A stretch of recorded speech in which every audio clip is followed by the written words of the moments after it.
Then comes date, time, and date time data types. So let's talk about that. So in Apex, date is basically a primitive data type, right? And how to define date and how to declare a date variable, how to assign a value, we're going to see right now. So date D1, this is how you declare a date data type.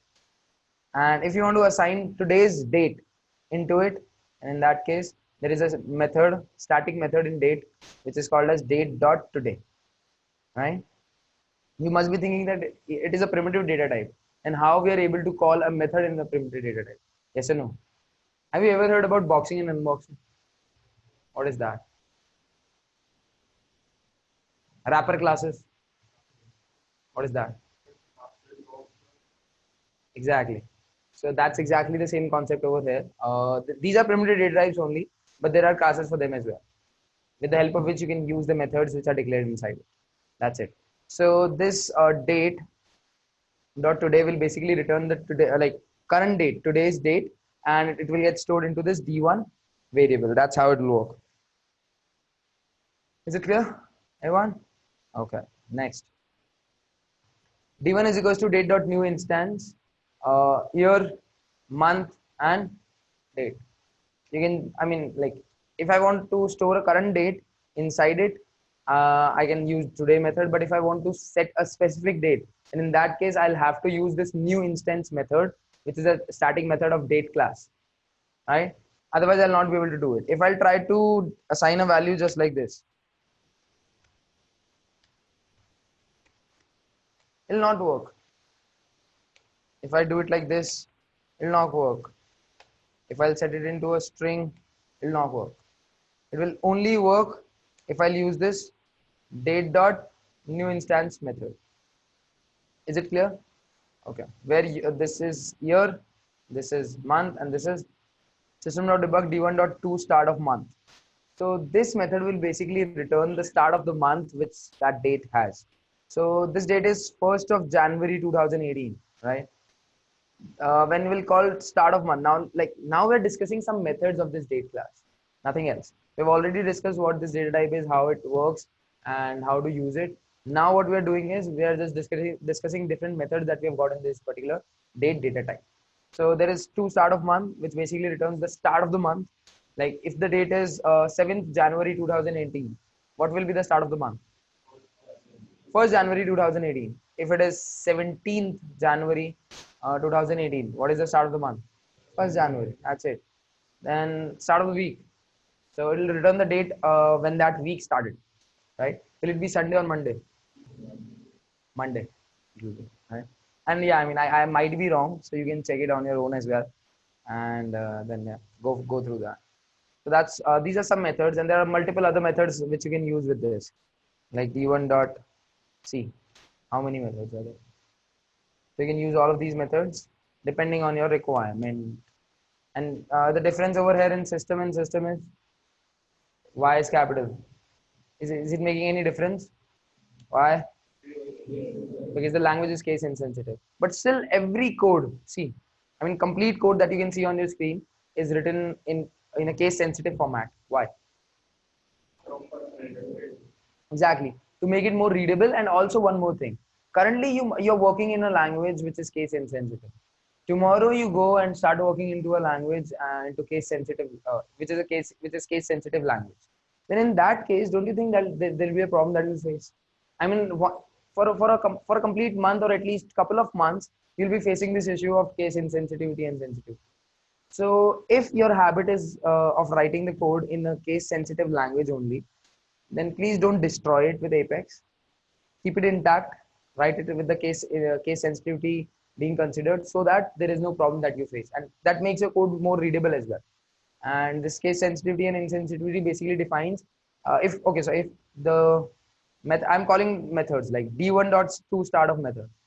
So it automatically defines that to start of month is an instance method. Why? Because we are calling it with the variable. But if we are calling system.debug, that automatically says that debug is a static method, right? Why? Because system is a class, and why system is a class? Because S starts with a capital letter. That's it. That's how easy it is, right? So yeah, I mean that's what it is. Next, d1 is equals to d1 dot add days. So there is a date 1st of January which is stored in d1. Now if I want to add some days into it, I can add it with this d1 is dot add days plus 5, and I can store it in here.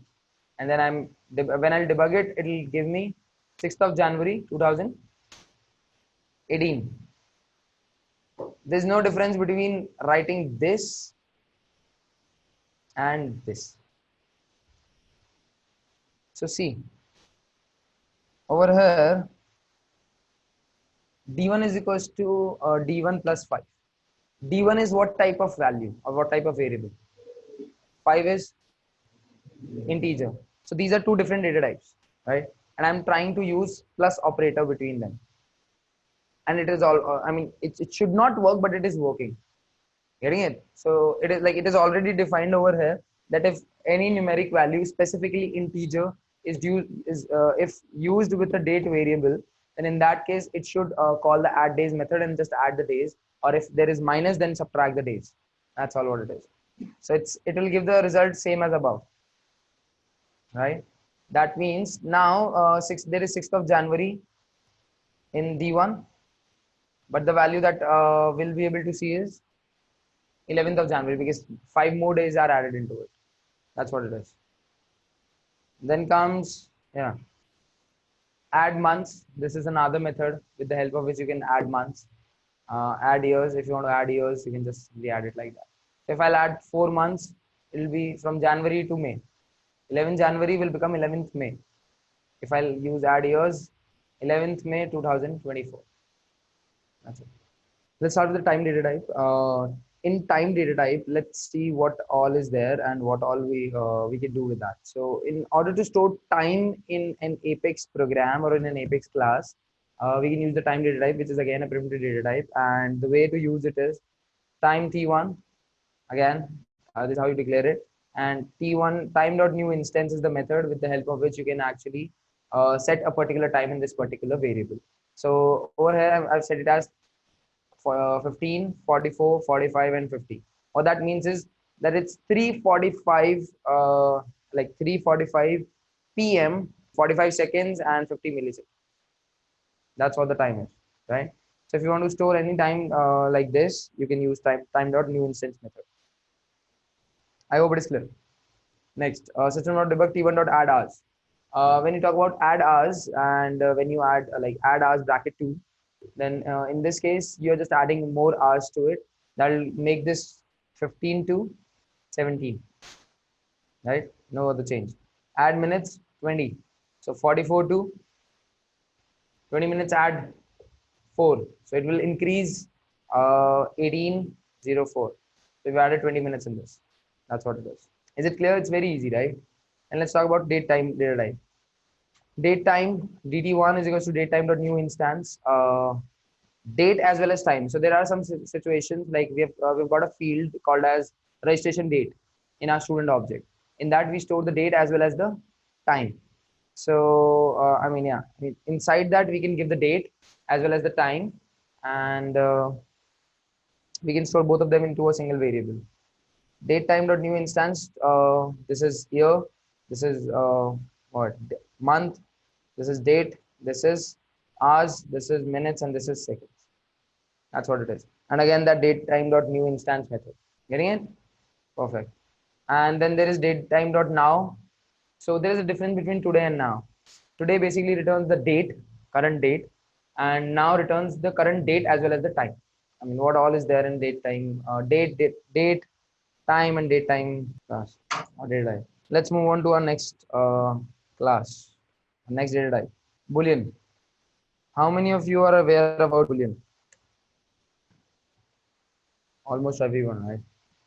It is basically used to store true or false, right? So Boolean B is equals to, it is basically used to store a true or a false value. And yeah, I mean, you just write down the data type, the variable, and then just add any value. And one more thing, all of your relational operators always return a Boolean value. It can be true or it can be false. So here is an example: 5 is greater than 7. Is it true or is it false? false. So it will automatically return a false value, and the value which will be stored into B2 will be false. What if this would have been this? True. Right? So that's what it is. It's very easy, very simple, right?